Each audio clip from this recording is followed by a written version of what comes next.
Welcome back to another video. It's my first video in a while. You can probably see by the channel if you check it at all. There's reasons for that, which I won't get into here. I'll make a separate video later on. That way I keep this video's length down to a reasonable size, and also gives people who feel the need to know why I've been so inactive, gives me a reason to explain to them.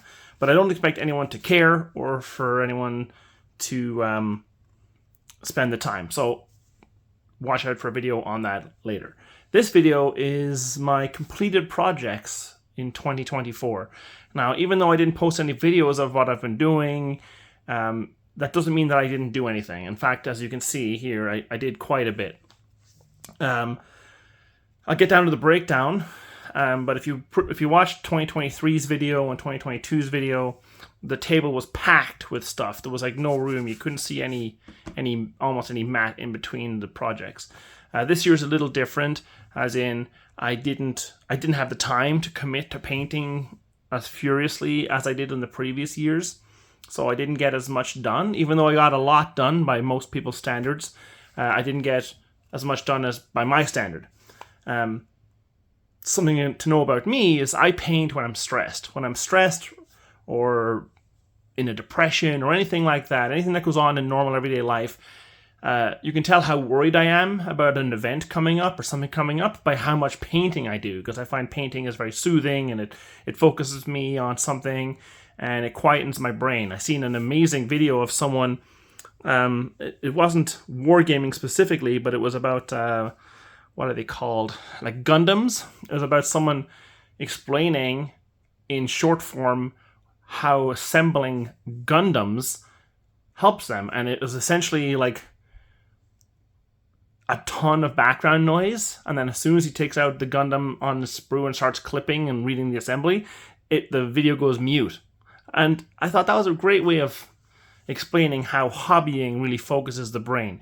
And for me, it focuses the brain very much, and I kind of rely on it. So in the previous two videos, year-end videos, when it showed like just thousands of miniatures everywhere, you could tell that I was probably, if you go by that explanation, you can tell that that was a year that I was stressed about something. And the last few years have been kind of rough. Haven't had it the worst of anybody, obviously, but interpersonally, it was pretty bad. This year I recovered quite a bit, so I made sure this year to spend a lot of time with my family. So every gap, this is going to sound very strange, but every gap you see in the miniatures was time I spent not painting, and it was actually quite fun. So in the vein of not painting a ton, I also didn't have a lot of time for making videos, and that was simply because when I got home, I would just want to hang out with my wife and kid, and we'd go do something, or we'd watch a movie, or we'd play video games. Instead of my wife being in the basement or in the living room, my son being in the basement or in his bedroom, and me being in my painting room, just painting for hours on end, I decided, hey, let's get out of the room together. Let's go and do something as a group. So here's what I did in 2024. You can see it all laid out here. There's more, obviously, on each side of the thing. It's quite a lot. This is 1 year, calendar year. We'll get down and I'll look at the individual projects in short form in a second here. But I will do videos on each of these groups individually coming up in the new year. Just more for myself, for a record for me to look back on as a record of what I did. And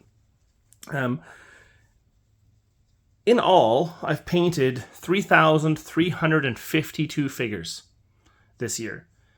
That's down from, I think, the last 2 years, but hey, it's still over 3,000, which is mind-boggling. Now, I know that before you start saying, I do count individual figures, like these 5 figures, that's 5 to me.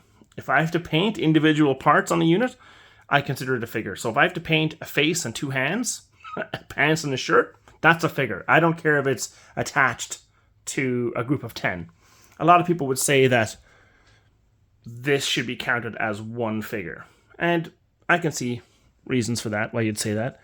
But at the same time, painting a big tank, I also only count as 1. So take the good with the bad. But yeah, 3,352 figures. It broke down into 338 28 mil figures, which are all kind of, they start back here and they go all the way across as a 28 mil stuff. 1,420 what I would call 15 mil figures, even though I think that's these ones here, right in the center here. 257 10 mil figures, 1,314 6 mil figures, and then 23 spaceships you'll see over there. Some years I do way more of one than another. Some years I do more historical stuff than I do sci-fi stuff. Some years it's flipped. This year, out of 3,350-ish figures, 1,450 of them were historical figures. 197 of them were fantasy figures. 1,441 were sci-fi figures. And then 257 were steampunk. I didn't think that was fantasy or sci-fi. So that's how it broke down. I'll get up in here in a second. I'll pause the video quickly. We'll do a little small edit. And I'll show you what I did and what I completed. But yeah, it's been a busy year. One of the busiest years I've ever gone through. And that's not just painting-wise. But I did manage to successfully complete several projects. Typically, I'm guilty of pile of shaming like everybody else. I won't show you my pile of shame. In fact, I wouldn't even know where to start. There's so much. It would be quite depressing to bring it all out. But 2 years ago, a short story here, by the way. 2 years ago, I said in a video that I have to get through my pile of shame, I physically have to cut down on how I paint things. I cannot be spending a day and a half on a single figure anymore. I have to get through. And if I buy a box of, let's say I buy a box of 200 figures, I have to paint all 200 figures before I open another box. And this year, although I wasn't perfect, I was pretty damn good at that this year. Several things I bought, I painted everything that came with it. And that's tough because, as you can tell by the eclectic amount of fantasy, historical, sci-fi, you can tell that I kind of jump around a lot. And I do jump around quite a bit. I have a hard time watching movies. I'm not sure if anyone else goes through this, but I have a hard time watching movies. So for instance, and this will betray my age quite a bit, but if I'm watching, if I'm painting Romans, for instance, let's just say, ancients, anything ancients, and all of a sudden I watch a World War II movie, I have a very hard time focusing on completing anything that I was painting in the era of ancients. I want to paint a tank, or a GI, or a PaK-40 gun, or something. I need to switch to World War II. The same thing as if back in the day, before YouTube was the way of getting my hobby across, I used to have a blog called Lead Death. And I would constantly be reading other people's blogs. And if I seen someone did an amazing job on 7 Years' War, like 6 mil 7 Years' War, or 10 mil 7 Years' War, whatever it is, if I seen someone who did an amazing project, it didn't matter what I was physically doing at that moment, or what I had planned for the next 6 months. I was online ordering figures for the same project to mimic what they did because it was so cool. I wanted to do it myself.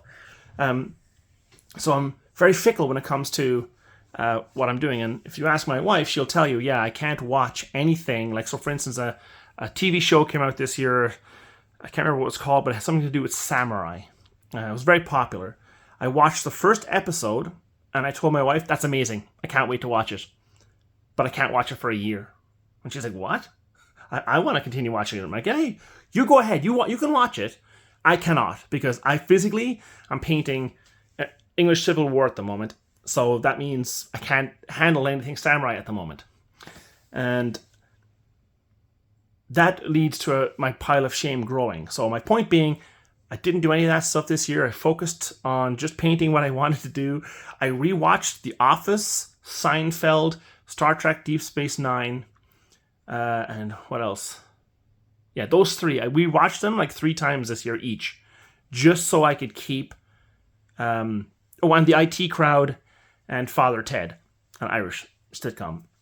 I rewatched those old shows from like the 90s and early 2000s over and over and over again because I couldn't watch anything new. Like I couldn't watch Game of Thrones, nothing, because I'd be painting dragons or who knows what. And Yeah, so let's get to my pile of shame. Essentially, I'm not going to show it just yet. I'll show it later. But I did manage to... this is... you can probably tell, those of you who are into this kind of stuff, you can tell that this whole section here is English Civil War from Warlord Games, their Pike and Shot Epic Battles set. I bought that set, and I painted every single figure, based every single figure, before I moved on to something else. In the background there, you'll see Tomb Kings from Games Workshop. They came out earlier in the year. I bought that, and when these guys were done, I painted every single Tomb King that I had. Same with the Bretonnians, I bought that box set. Same with the Drop Fleet stuff, I bought that, painted all that.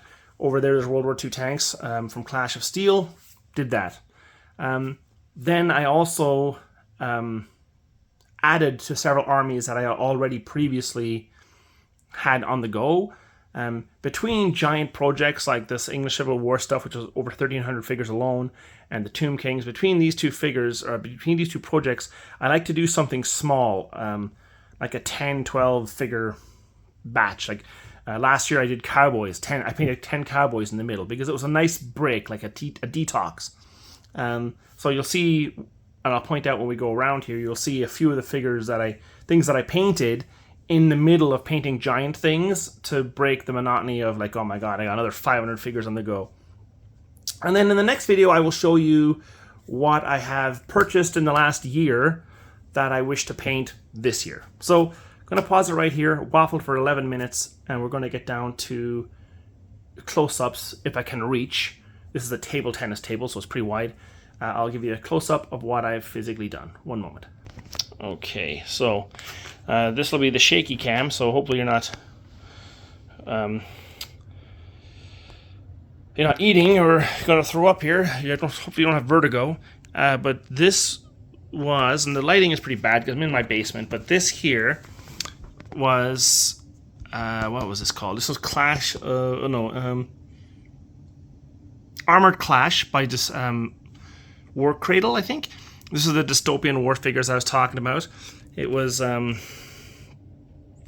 I will do individual breakdowns of these armies with better lighting.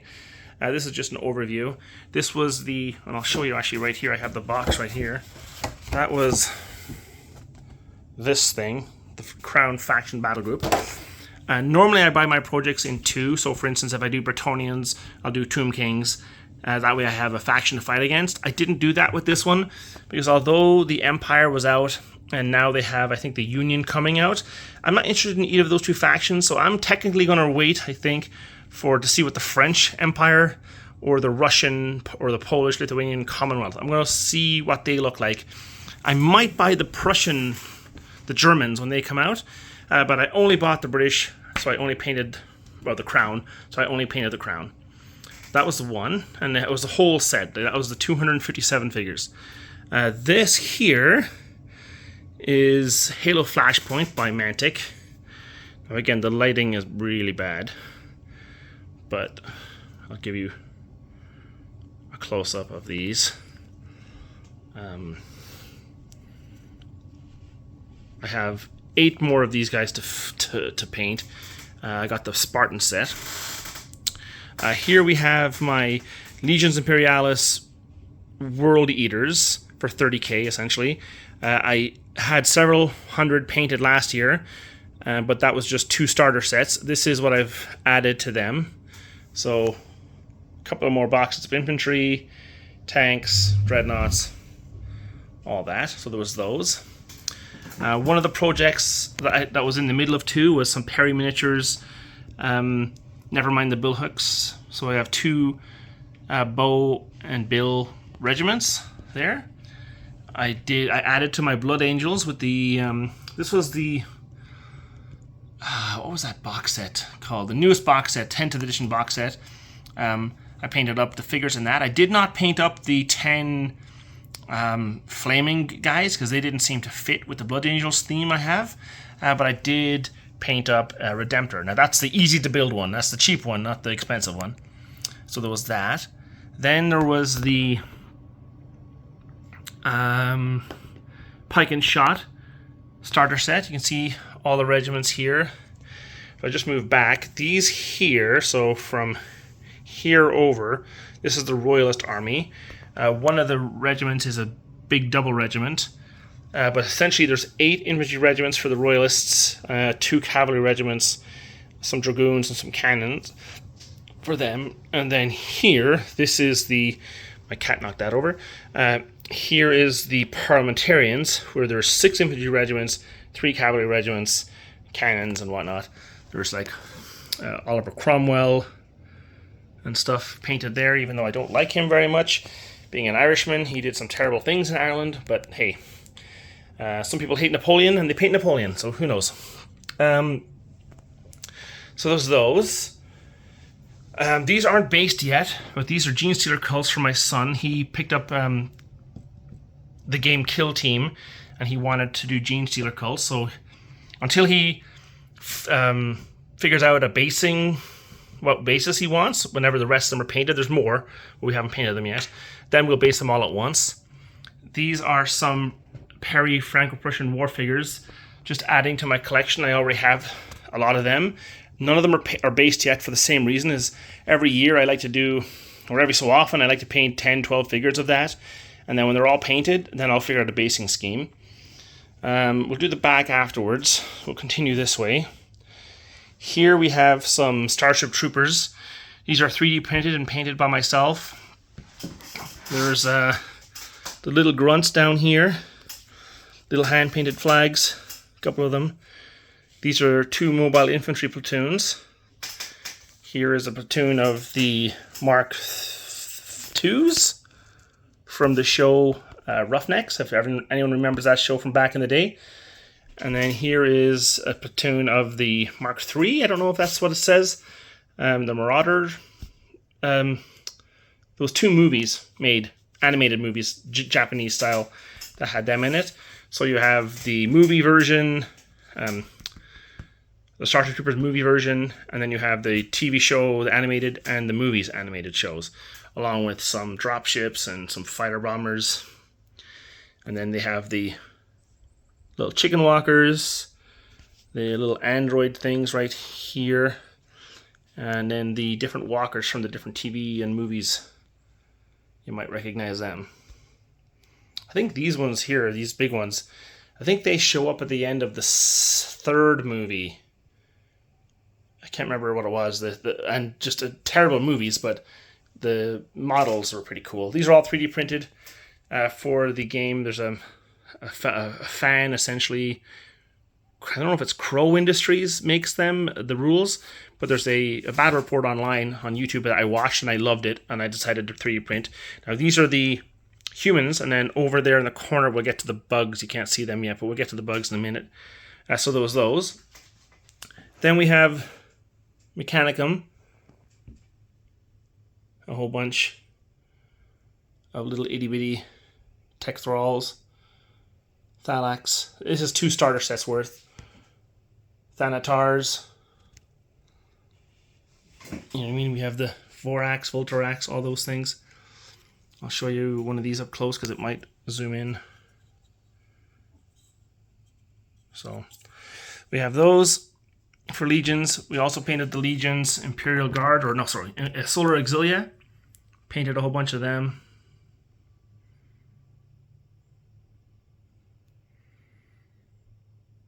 Very dark bases. I might change the basing. My idea was to put some weathering powder on the bases to lighten them up, but I haven't done that yet. But you can see there's a whole bunch of them there. And then here, excuse my movement here around my. Here we have my Blood Angels that I painted for the same thing.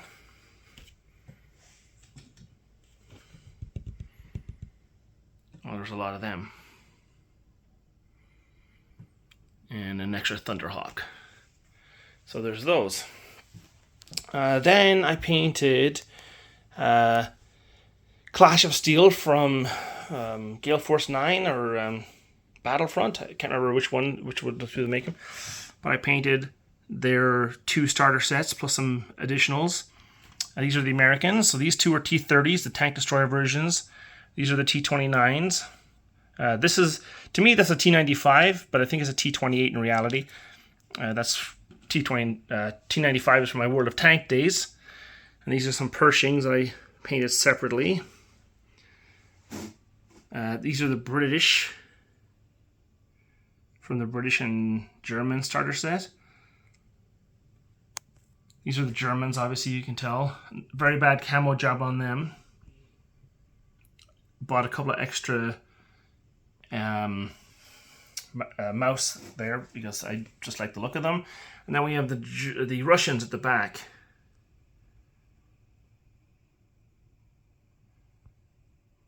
And then I'll get to the back in a second and we'll do the, we'll take a look at the Starship Trooper stuff. Before I go any further, I did paint some Dune figures, 3D printed Dune, some Sardaukar, House Atreides troops. Here's some of the figures. Paul Atreides there on the end. The Baron, some House Harkonnen figures. And then what I'll do is I'm going to pause it and I'm going to go around the back. Okay, so here at the back I have some of my Starship Troopers, the bugs. There's a couple of tanker bugs, a brain bug, some of the holes they come out of, some warriors. These ones here are the tiger, I think they're called tigers, basically the Royal Guard, some hoppers, and some plasma bugs. I really do need to put bases on them, but I haven't yet. So I have those. These are my PHR that I painted for Drop Fleet. Still haven't got the second edition rule set yet, but love the fleet. There's the big dreadnought here, the battleship, the battle cruiser, and then generic stuff. Moving over here, painted some Bretonians, some Grail Knights, regular Bretonians. There's some Foot Knights there. Sorry, the lighting is terrible. Here's some Foot Knights. Men at Arms. I have the figure from the box set. .3D printed. These ones are all 3D printed, by the way, these Bretonians. I do have the box set for the Bretonians, but I haven't painted them yet. And then I 3D printed my own. Come on, focus, please. This is inspired by Joan of Arc. So this is my Battle Standard Bearer. I haven't done anything cool with the banner yet, but it was a beautiful model I seen. So I wanted to have it represented in my army. So the theme of this army, I'll do a breakdown more later, but the theme of this army is it's a crusade army or crusade force. These figures here are here because of her. So the general, they're basically coming, and the Grail Knight, and then the rest of the army, when I build it out, they'll be more like this, more multicolored like this. And that'll be because that's just how I'm going to do it. This will be a crusade force, all the same color. The Grail Knights are generic. Some very pastel-y, oh god, some very pastel-y colors there that I used. And the rest of the force will be kind of like that. Move around here to Tomb Kings. I'm getting in my own way of my own light here. You know, it was sunny until I go to film, and then it gets really cloudy. So here's my Tomb Kings. I got some. Here's my Tomb King here. Sorry. Oh, did I drop him? Give me one sec. Okay, well, I did drop him, and to everything there's a cost. I dropped him, and in the course of looking for him, I stepped on him. Yeah, so that's going to have to be a fixer-upper, but here's what he looked like before I just stepped on him. So that's a pain in the butt. But yeah. Okay, so back to this. I have the Lich Priest on Dragon, Bone Dragon. I have this big-ass thing, whatever it's called, the Sphinx. These three things. And then, of course, the starter set with some Tomb Guard right here. And then I have, I think that's it. So, yeah. Let me just go back to the front of the table. Okay, zoomed out again. It only cost me one figure right over there, showing this stuff off. But that's okay. I can fix that. Yeah, 3,300 and something, 52 figures, 2024. The next videos will be showing the units individually, so a little bit more in detail, and then I will do a video telling you where I've been for the last 8 months. Short story, long story, but essentially I got a new job and I needed to focus on it, and it's been a learning experience. So yeah, new job, spending more time with my family, cut down the video making time. Again, if you did watch this video all the way through, thanks for watching. If you have supported the channel, or you've clicked like or subscribe or any of that kind of stuff, I really appreciate it. I'm not one to ask anyone to do that, and I don't expect it. I don't even know why I'm saying it. But I feel if you have done that, I owe you at least a small thanks. My son came to me the other day and said, hey, you know, your channel has X amount of views on this video and that video, and I honestly haven't been able to spend any time doing anything with it or looking at it or the statistics of it or anything. I've been focusing on my new job so much. But in my absence, I really appreciate your support. Thanks, and bye for now.